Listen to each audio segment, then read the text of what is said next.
Hello friends, my name is Ramasu. Today we shall discuss about a topic, the introduction to Kanban. Friend, today's topic is very interesting, especially if you have interest in agile methodologies, especially like Kanban. So let's just start, friend. First of all, I would request to please subscribe to my YouTube channel and click on the bell option as well, so that my new videos can reach to you, and also you can follow me on the Facebook page and Instagram as well. So what is Kanban actually, friend? Kanban is a workflow management method for defining, managing and improving services that deliver knowledge work. It aims to help you visualize your work, maximize efficiency and improve continuously. Organizing from manufacturing, it later became a territory claimed by agile software development teams. Recently, it started getting recognized by business units across various industries. As more and more people hear about Kanban, multiple questions arise here: that what exactly is Kanban, what are the Kanban principles and practices, and what are the benefits of adopting the Kanban. So first of all, let's discuss about the definition of Kanban. Friend, the Japanese word Kanban, meaning visual board or a sign, has been used in the sense of a process definition using since the 1950s. It was first developed and applied by Toyota as a scheduling system for just-in-time manufacturing. On the other hand, the capitalized term Kanban is known and associated with the emergence of the Kanban method, which was first defined in 2007. Kanban principles. Before enforcing the Kanban values in more detail, we would like to establish that the method in the shape and form we embrace and use today emerged due to many people's collaboration efforts. So, first one, like for example, Anderson, a pioneer in the field of lean and Kanban for knowledge work and one of the founding fathers of the method, has formulated the Kanban method as an approach to incremental evolutionary process and system change for knowledge work organization. It is focused on getting things done, and its fundamentals can be broken down into two types of principles and six practices.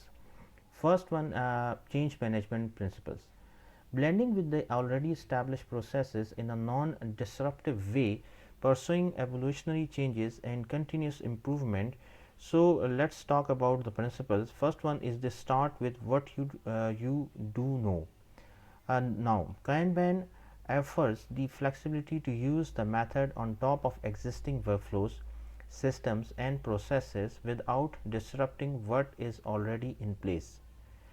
The method recognizes that existing processes, roles, responsibilities, and titles have values and are generally worth preserving. Naturally, it will highlight issues that need to be addressed and help assess and plan changes so their implementation is non disruptive as possible.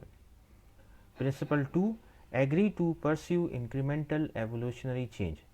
The Kanban method is designed to meet minimal resistance. It encourages continuous small incremental and evolutionary changes to the current process by implementing collaboration and feedback forms.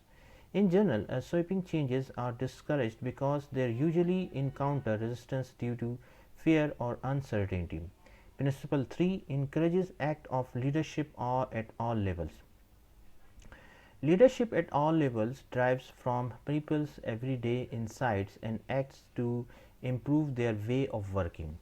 As insignificant as you may think, each shared observation fosters a continuous improvement method, Kaizen, to reach optimal performance on a team, department, company level. This can't be a management level activity.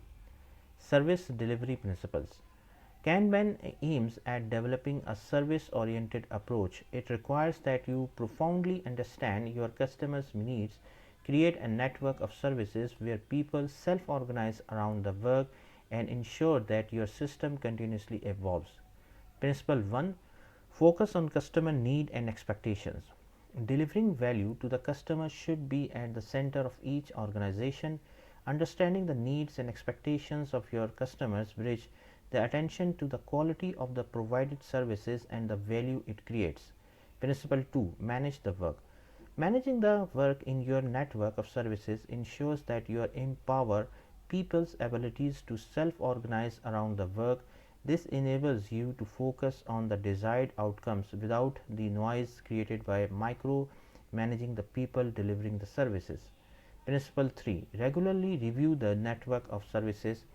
Once developed, a service oriented approach requires continuous evaluation to foster a customer service culture through the use of regular reviews of the network of services and assessment of the applied work policies. Kanban encourages the improvement of the delivered results. Kanban practices. When aiming to implement the Kanban method, every organization must be careful with the practical steps. 6 core practices need to be present for a successful implementation. While mastering these is vital, it's an evolving process.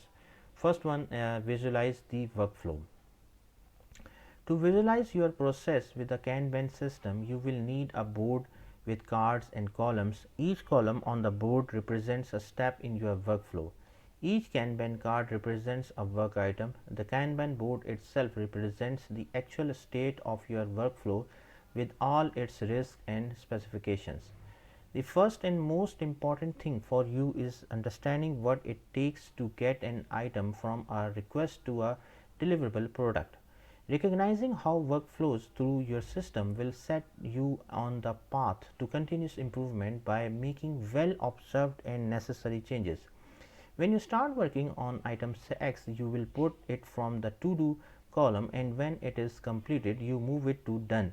This way, you can easily track progress and spot bottlenecks.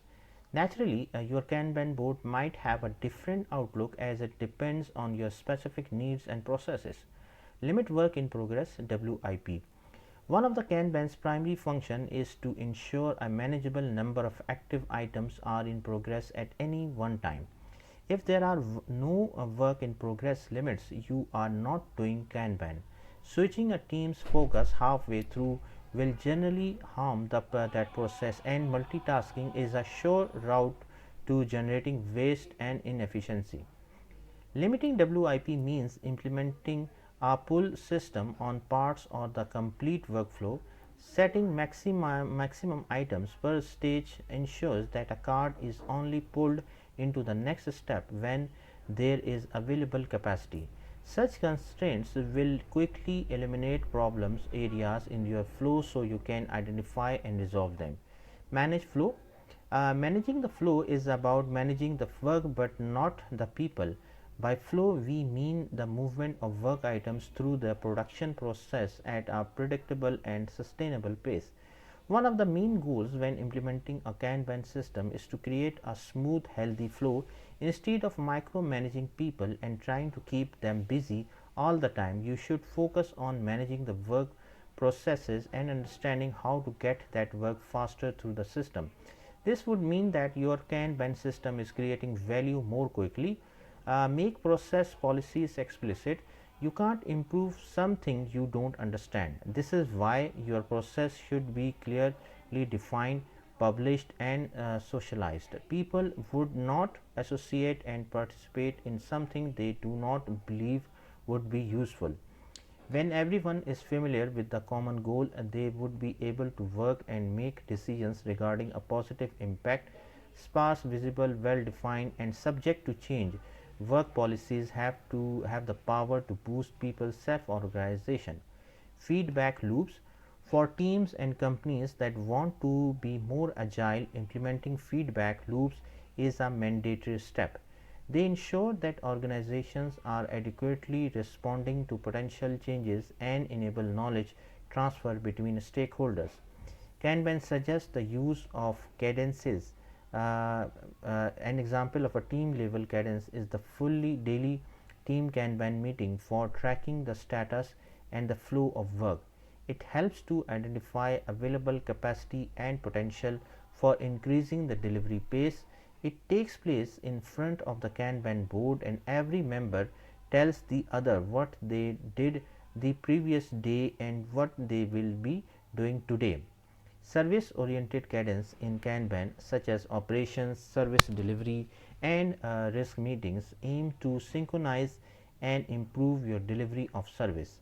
The output of these reviews, such as understanding what is blocking effective service delivery, should serve as a decision making input for the continuous improvement of your network of services.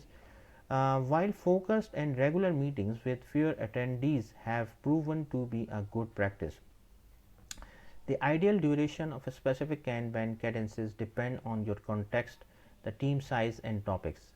Improve collaboratively using models and the scientific method. The way to achieve continuous improvement and sustainable change within an organization is through collaboratively implementing changes based on scientifically proven methods, feedback, and metrics. Cultivating an organizational culture where every hypothesis is proven to have positive or negative results is crucial for developing a mindset focused on improvement through revolutionary change. So, friend, thank you. Thanks a lot for watching the video. I hope you like this video. If you like it, please share it with your friends and colleagues. And thanks a lot for watching the video. Thank you, friends.